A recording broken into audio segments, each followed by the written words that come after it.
The clips in this video are a few weeks old, but this was me and my friend's first look at Sons of the Forest.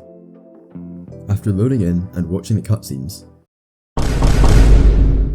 I grabbed my backpack and my emergency pack and prepared to start the game.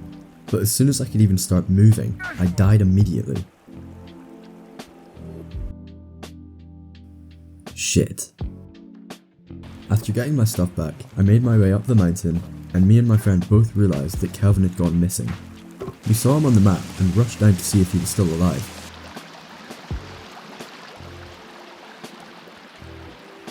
It started to get dark, and we didn't have a base yet, so we decided to head into a cave to hopefully stay away from cannibals outside. After realising we didn't have any materials to make a single item, we headed back out the cave to make a place to sleep. Luckily, we didn't run into any cannibals and successfully survived our first night. I just built it. Let's go.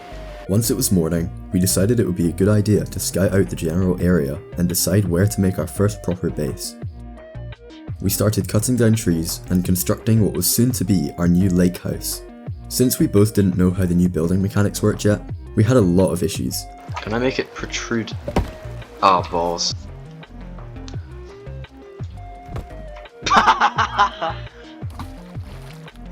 Dumbass. And eventually decided to scrap the lake house. After a quick fight with some of our friendly neighbours, we decided to start construction on a new house. I'm sure this one won't also be a total failure.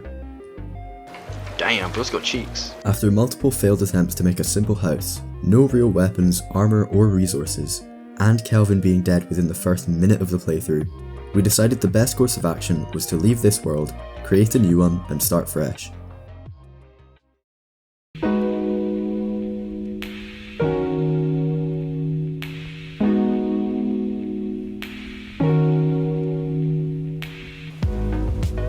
We loaded in and found ourselves on a beach.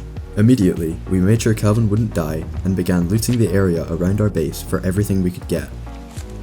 One great thing about Sons of the Forest is that the boxes that give you loot can be reset when you exit and reload back into the game, which pretty much gives you infinite stuff.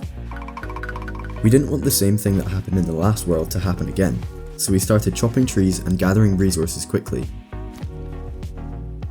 We made stick storage, rock storage, and log storage, as we'd need a lot of these items for the construction of the massive house we would be building in the future. We even sent Kelvin off to get some logs for us. I made a bench for Kelvin to rest on, using 2 logs, and accidentally discovered a glitch where you get both logs back after making it. But this glitch was nothing compared to the one that we found while making our base. Using this new glitch, we harvested an industrial number of logs. We had so much wood it would make a horse jealous. We continued construction of our mansion for the next few days and even cheated our way to some achievements. Despite a couple of visitors, who we greeted kindly, we didn't have any major roadblocks and got our base almost completely finished. After all of that building, we were in the mood to explore more of our world and decided the best thing to do would be to venture into some caves.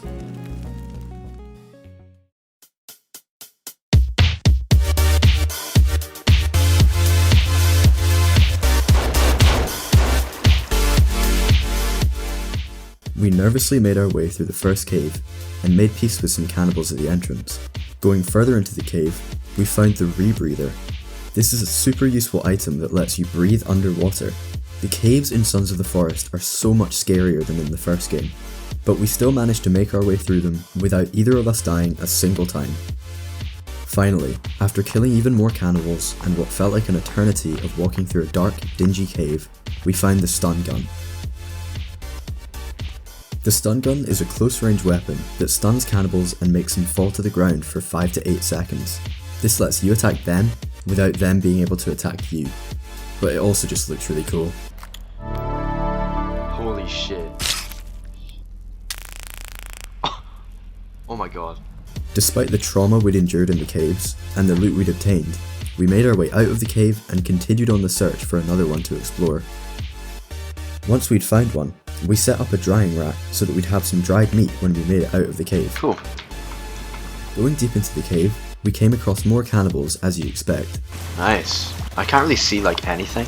And some average loot, including a cross. Oh, I got a cross. And an email. Yeah, no, definitely. Oh, mate, I got an email. It says, FYI, this is what you're looking for, and it just looks like a blob.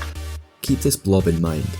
As we made our way down a narrow path, we had an altercation with some more cannibals and kept on moving. Oh my god! Oh my god! Oh my... Oh my god. Unfortunately, this is the end of our adventure so far, so if you want to see what lies ahead of the blob, then make sure to subscribe so you don't miss the next video. Please like if you enjoyed and leave a comment down below. Thank you all very much for watching, and I'll see you next time.